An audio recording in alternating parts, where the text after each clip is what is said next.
আড্ডা দিত, ওইটাই ছিল। এখন তো সবকিছু হয়ে গেছে শো অফের মতন।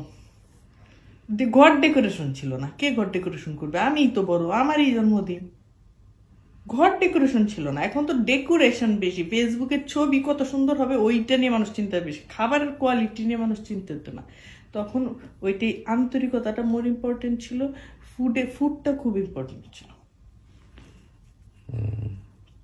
তখন তো ফেসবুক ছিল না, আমার বাপ মা তো ওই ক্যামেরাতে ছবিও তুলে, দেখো তখনও কিন্তু ছবি তুলে রাখে নাই কেউ।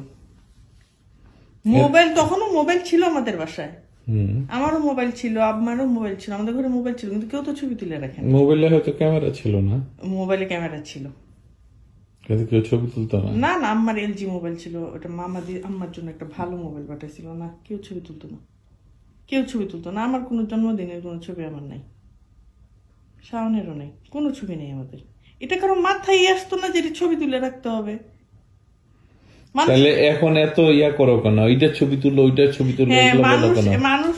তার মানে তুমি পাবলিক দ্বারা প্রভাবিত, সবার সাথে সবাই সবার দ্বারা প্রভাবিত ভাই, অবশ্যই আমি প্রভাবিত, অবশ্যই সবাই প্রভাবিত।